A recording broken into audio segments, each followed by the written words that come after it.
Hi kiddos, I am here to read aloud to you the book Katie's Trunk. It has to do with our American Revolution study we are doing. As I read, I need you to pay attention closely to these next few things I'm going to tell you because you'll have a check on this. It's right underneath where you found the link of me reading this. You'll just click that and it'll take you to a Google survey thing that you've been doing. You know how to do them. And you will answer the questions on this. So you're going to look for the theme. What was it all about? So the main idea, so the theme, so what the lesson was learned, the main idea, what was it all about? You're going to look for what are rebels, so what is a rebel, and then the conflict, okay? So look for those things and pay attention to detail as I read, okay? This book is called Katie's Trunk by Ann Turner. The pictures are really great in here too, the illustrations. When I'd been bad all day long, hiding Hattie's doll under the sofa and never telling where it went, Mama sighed and said, I should sit you down to sew long seams all day and set the goodness straight inside, Katie. What is wrong with you?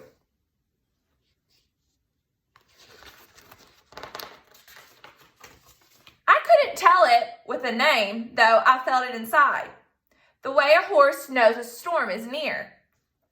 I could feel the itchiness in the air, the wind bringing cold, the clouds tumbling over the trees, bringing rain, a sour rain. Must be, Mama sighed and sat down to tea. Must be all this trouble and fighting. Why, it makes me skittish as a newborn calf. All this marching and talking, these letters your papa speaks of, that tea they dumped in the harbor.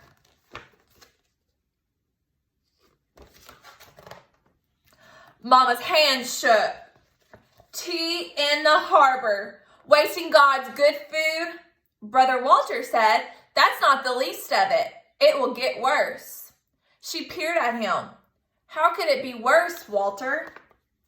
Then she shut her lips on the words. Already we had lost friends, neighbors, families we had played with on the green and helped with building their new barns. Cecilia Warren no longer spoke to me. Her brother Ralph no longer spoke to Walter. Sometimes I heard the word hissed, Tori, like a snake about to bite. The rebels were arming, Brother told me, marching and drilling behind the meadows.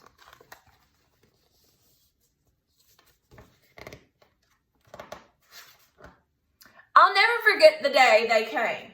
The sun was hot on the mill pond, and Walter, Hattie, and I watched the dragonflies peel their skins off on the long grass and fly away. Something like smoke rose over the road, and out of it, Papa came running. Get your mother! Hide in the woods! The rebels are coming!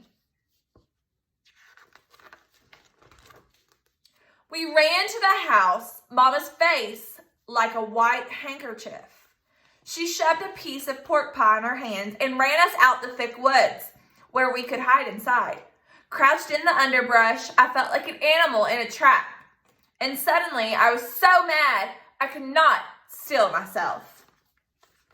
There's a lot of figurative language, my friends, especially this one, my mama's face like a white handkerchief. It's comparing it to a white handkerchief because of why.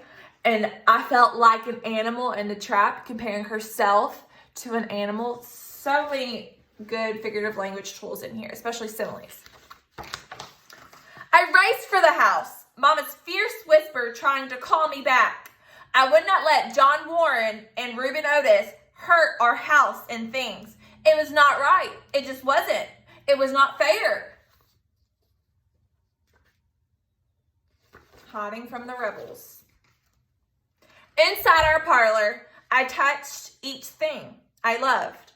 Mama's pineapple teacup, the silver tray shining like a moon, the pictures of all of our kin, ranged across the wall home. Then I heard voices by the door. Reuben Otis, John Warren, Harold Smith, and others, not our neighbors.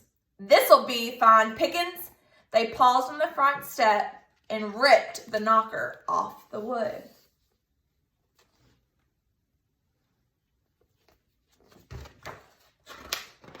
I ran into Mama and Papa's room, looking for the place to hide. If they could steal, they could hurt as well. There was Mama's wedding trunk, big and black and doomed. I pulled up the trunk lid and hid under the dresses. In the shut-down darkness, everything was muffled and far away. The door slamming. Their footsteps next door in the parlor. So she's hiding. Suspenseful. English goods, someone spat, and something hit the floor and broke. My breath stuck in my throat. Someone cursed. I heard Reuben say, "Mr. Gray has money here. Look hard for it." John Warren spoke of arms they would buy. The air closed around my mouth like a black cloth. How would you feel right now? Stuck in the trunk, hiding. Here we go. I bit my hand and prayed. Though I was never much good at that, I thought my words might go up to God, like bubbles in a pond that go to the silver top, where they would burst. Please, God, don't let them find me. Don't let them hurt me. And us, let me breathe. The footsteps came closer. Someone leaned against the trunk. My breath caught. Somewhere amidst my stomach and chest, I could not get it back. There wasn't enough air. John Warren said, "Fine dresses in silver here."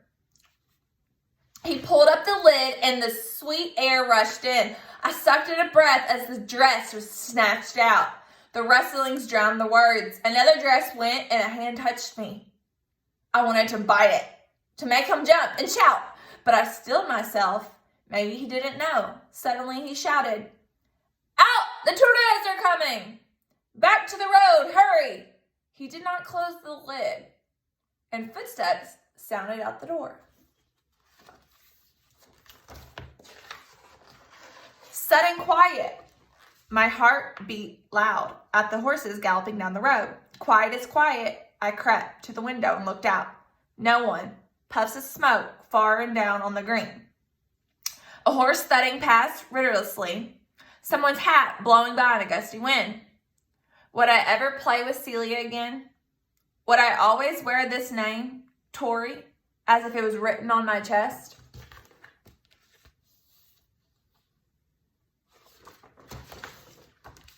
I sat down, hugged my knees, and began to cry.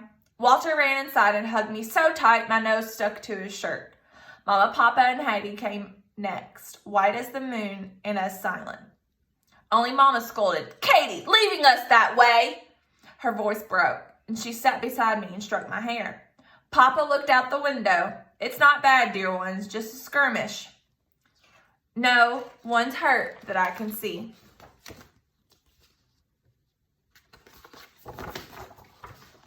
Walter's mouth snapped open and then shut tight.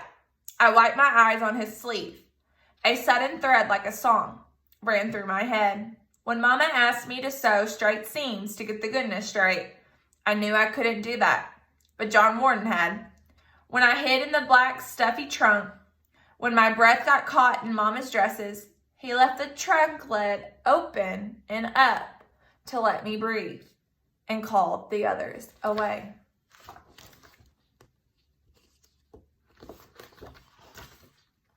He left one seam of goodness there, and we were all tied to it. Papa, Mama, Walter, Hattie, and me. Such a good story, my friends. Because there was a little goodness, and I'm telling you the theme already because it was so good. There was a little goodness in one of the rebels' hearts. He went into the trunk and touched her and decided to call the others away and saying, "Stop, we don't need to steal anything," because he knew the little girl was hiding there. So he let her be, and he left the trunk open so she could breathe. Katie's trunk is amazing, but this was what they had to go through when the rebels came and tried to take over all their things, okay?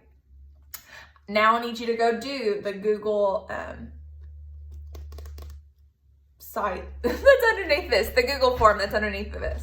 I was like, what is it called? All right, I love you. I hope you enjoyed it as much as I did. Katie's trunk. Have a good Thursday.